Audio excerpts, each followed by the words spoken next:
Attraction doesn't begin with flirtation lines or clever timing. It begins much earlier than that and much deeper. Long before a woman decides what she feels, her nervous system has already made a judgment. Is this man safe? Is he steady?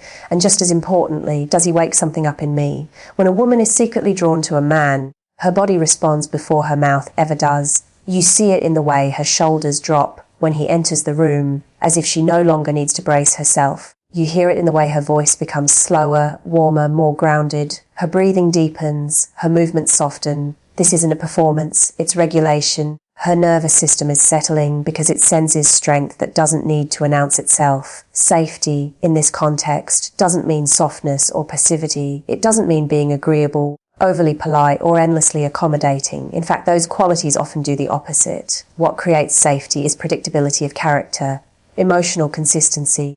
A man whose mood doesn't swing wildly based on approval or rejection. A man who doesn't rush to fill silence, explain himself, or chase reassurance. His calm becomes an anchor, and her body feels it instantly. But here's the crucial part: safety alone does not create attraction. A calm room is not a compelling one. What creates desire is the combination of safety and aliveness. When a woman craves a man, she doesn't feel sedated around him. She feels awake, more present, more herself. Her attention sharpens, she leans in, her eyes linger just a second longer than necessary. She becomes playful, curious, subtly energized. This is where so many men misunderstand female attraction. They assume excitement must look loud or obvious. They look for dramatic reactions, exaggerated flirtation, or immediate sexual signals. But real desire is often quiet at first. It shows up as focus, as ease mixed with alertness. She feels comfortable enough to relax, yet stimulated enough to stay engaged. That balance is rare, and when it appears, the body notices. A woman who feels this way around you won't always articulate it. She may not even fully understand it yet, but she will find reasons to stay in your presence a little longer. Conversations stretch beyond their original purpose. She doesn't check her phone as often. She becomes more responsive to your pacing, matching your rhythm without realizing it. Her nervous system is syncing to yours. And that synchronization is one of the earliest markers of attraction. This is also why emotional self-control is so magnetic.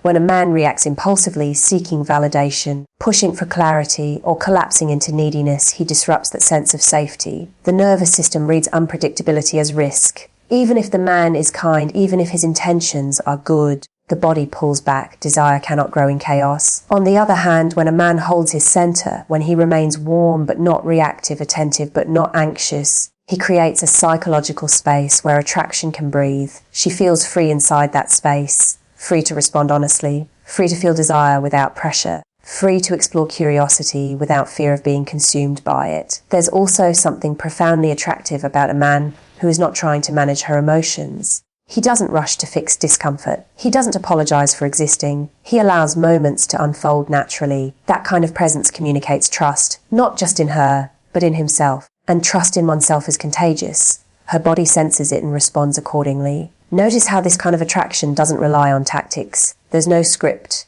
no manipulation, no calculated restraint. It emerges from coherence, from a man whose inner world is aligned, steady, and purposeful. When your words, tone, body language, and emotional state are congruent, her nervous system can relax into that coherence. It recognizes something real. And paradoxically, it's this relaxation that creates desire. Because when a woman feels safe enough to lower her defenses, she also feels free enough to feel. Attraction doesn't grow in vigilance. It grows in presence. When she doesn't need to monitor you, manage you, or guess where she stands, her attention turns inward.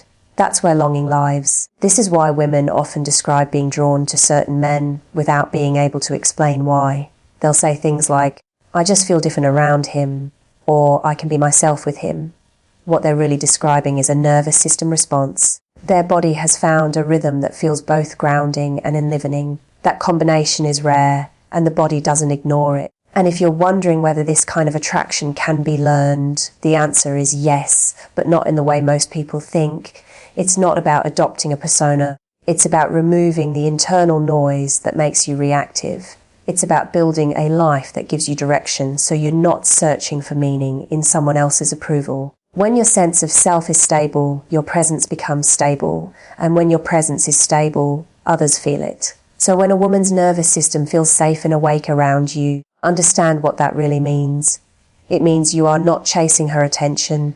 You are offering her a place where attention naturally wants to rest. You are not performing attraction. You are embodying it, and in a world full of emotional chaos and constant stimulation, that kind of presence doesn't just attract, it stays with her. Because the deepest desire isn't for excitement alone, it's for someone who calms the body, sharpens the mind, and quietly makes everything feel more alive. When attraction deepens, it doesn't announce itself with certainty. It becomes curious. It starts asking quiet questions. And one of the most misunderstood ways a woman asks those questions is through testing. Not because she wants to push a man away, and not because she enjoys conflict, but because her instincts are trying to discover something essential. Is this man solid? Or is he only impressive when things are easy? These tests are rarely dramatic. They don't look like ultimatums or confrontations. More often, they arrive as small moments of friction. A teasing comment that challenges your confidence. A sudden shift in tone. A delayed reply. A mild disagreement over something that doesn't really matter. On the surface, these moments can feel confusing or even discouraging, but beneath them is something far more revealing. A woman who is not interested doesn't test. She disengages. Testing is engagement. It's attention with a purpose. At a biological level, these tests are about emotional reliability. A woman who feels drawn to a man wants to know whether his calm is real or situational. Can he stay grounded when she doesn't immediately approve? Can he remain warm when she's uncertain? Can he hold his sense of self when the interaction is no longer smooth? Her nervous system is searching for consistency, because consistency is what allows desire to feel safe. This is where many men go wrong, not because they lack good intentions, but because they misunderstand the signal. They assume the test is a rejection, so they either overcorrect or withdraw. They explain themselves too quickly, trying to regain harmony, or they become defensive, trying to reassert control. Both reactions communicate the same thing, that their emotional center depends on her response. And when a woman senses that the test hasn't been passed, not because the man is weak, but because he's reactive, passing these tests doesn't require cleverness, it requires presence. The ability to stay relaxed when the moment becomes slightly uncomfortable, to respond rather than react, to remain open without becoming eager, and steady without becoming rigid. When a man does this, something subtle but powerful happens. The test dissolves because the question has been answered. His composure, what an act. It was who he is. What's important to understand is that these tests are not conscious strategies. A woman is rarely thinking, let me see how he handles this. Instead, her instincts are guiding her behavior. She might feel a pull to challenge him lightly, to introduce uncertainty, to step back and see whether he collapses inward or stands comfortably where he is. If he does, her attraction doesn't spike dramatically, it settles, and that settling is what allows closeness to grow. You can often tell the difference between a woman who is testing and a woman who is uninterested by what happens next. If she continues to engage, continues to reach out, continues to adjust her behavior around you, it means the interaction matters to her. She's not trying to end the connection, she's trying to understand it. And more specifically, she's trying to understand you. There's also a deeper layer to these tests that rarely gets discussed. They're not only about strength, they're about kindness under pressure. A woman is paying attention to whether your steadiness turns cold or whether it remains human. Can you hold your ground without needing to dominate? Can you be amused rather than offended? Can you disagree without withdrawing warmth? These moments reveal whether a man's confidence is defensive or genuine. When a man responds with calm humor, with grounded clarity, or even with silence that isn't sulking but spacious, it sends a powerful message. It says, I don't need to win this moment to remain myself. That message lands deeply. It tells her nervous system that closeness with you won't require constant management, that she won't have to walk on eggshells or inflate your ego to keep the connection alive. Ironically, the man who passes these tests isn't trying to pass them at all. He isn't scanning the interaction for approval. He isn't strategizing outcomes. He's simply present, responding honestly, and allowing the moment to be what it is. That lack of urgency is precisely what creates attraction. It signals abundance of self, not abundance of options, but abundance of inner stability. This is also why women often feel closer to a man after a small moment of tension that was handled well. The tension itself isn't the attraction, it's the resolution, or rather, the lack of drama around it. When nothing collapses, when no one panics, when the connection remains intact without effort, something locks in emotionally. trust begins to form. And trust is the foundation upon which desire can deepen without fear. It's worth noting that not all tests are healthy and not all should be tolerated. But the subtle early ones, the teasing, the uncertainty, the gentle push, are not red flags. They're signals of interest seeking reassurance at a nervous system level. Responding to them with steadiness rather than strategy keeps the interaction clean and real. So when you encounter these moments, don't rush to interpret them as obstacles. See them for what they are: invitations. Invitations to remain yourself when it would be easier to perform. Invitations to show that your calm is not dependent on perfect conditions. Invitations to demonstrate that you can stay open without losing your center.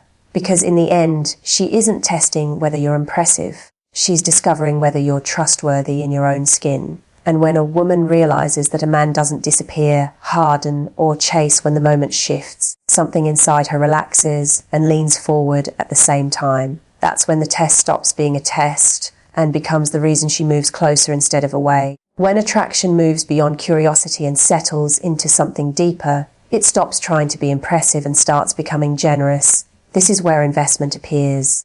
Not the loud kind that demands recognition, but the quiet kind that reveals itself through choice. A woman who secretly craves a man doesn't announce her feelings. She begins to give without asking for permission to do so. This investment is rarely strategic. It's instinctive. She doesn't sit down and decide to care more. She simply notices that she's already doing it. She remembers small details without effort. She brings up things you mentioned weeks ago. She checks in, not out of obligation, but because your presence has taken up space in her inner world. And she does all of this without pressing for clarity, labels, or reassurance. That absence of pressure is important. When a woman is unsure or anxious, her investment is often tied to securing the connection. She seeks confirmation. She looks for guarantees. But when desire is genuine and grounded, investment flows freely. She gives because it feels natural, not because she's trying to lock something down. Her nervous system isn't bracing for loss, it's responding to attraction. One of the clearest signs of this kind of investment is time. She makes room for you without making a spectacle of it. Conversations extend beyond their original purpose. She's less rushed to leave. She reorganizes her schedule subtly, not dramatically, and she does it without drawing attention to the sacrifice. There's no scoreboard, no expectation that you now owe her something. That's how you know it's real. Another form of investment shows up in emotional disclosure. She begins to let you see parts of her that aren't curated, stories that don't flatter her, thoughts she doesn't share widely, vulnerabilities that aren't used as leverage. This isn't a test or a performance. It's her way of saying, without saying it, you feel like someone I can open up around, and that opening isn't reckless. It's measured, intuitive, and responsive to how safe and awake she feels with you. What's striking is that she does all of this without demanding reciprocity in the moment. She doesn't ask where this is going. She doesn't push for definitions. She doesn't try to extract commitment prematurely. Her investment isn't a negotiation tactic. It's a signal of attraction that trusts itself. And that trust only appears when she senses that a man is not going to disappear, panic, or exploit her openness. This is why a man's response to her investment matters so much. Not in the sense that he must immediately match it, but in the sense that he must respect it. When a man remains grounded, receptive, and unhurried, her investment deepens. When he doesn't flinch at closeness or rush to control it, she feels even safer giving more. But when he becomes overly eager, possessive, or emotionally dependent, the flow tightens. Investment retreats when it feels like it's being consumed rather than met. There's also a subtle confidence in how she seeks your perspective. She asks what you think, not because she needs approval, but because your viewpoint has weight for her. She values your judgment. She's curious how you see the world. And again, this isn't loud. It doesn't come with flattery or declarations. It comes in simple questions and thoughtful pauses. She listens, really listens. That listening is investment. It's important to understand that this kind of behavior isn't something you can force or accelerate. The moment a man tries to extract investment, it loses its meaning. Attraction doesn't respond to pressure, it responds to space. When a woman invests without being asked, it's because the space around her feels stable enough to move into freely. This ties directly back to the earlier points. Her nervous system feels safe and awake around you, so she relaxes into presence. She tests you subtly, and you don't collapse or harden. So trust grows. And from that trust, investment naturally follows. Not because she's convinced, but because she's drawn. There's a quiet beauty in this stage of attraction because it's honest. There's no need for persuasion, no need for games. The connection reveals itself through action rather than words, and the more you allow it to unfold without interference, the clearer it becomes. This is also where many men sabotage something good without realizing it. They mistake investment for a signal to push harder, to demand more time, to accelerate intimacy, to lock things in before they're ready. But real attraction doesn't need to be chased, it needs to be received. When you meet her investment with steadiness instead of urgency, you signal that you're capable of holding what's being offered. And that capability is deeply attractive. It suggests emotional maturity, self-respect, an inner life that doesn't revolve around being chosen, but is open to choosing in return. When a woman senses that, her investment doesn't slow down, it becomes more intentional, more rooted, more enduring. Ultimately, when a woman invests without asking for permission, she's revealing something profound. She's not trying to secure you, she's already responding to you. She's choosing quietly and repeatedly to move closer. And the strongest thing you can do in response is not to rush ahead of her or pull away from her, but to stay exactly where you are, grounded, present, and open. Because the deepest form of attraction isn't proven by words or promises, it's revealed by who someone becomes when no one is asking them to try,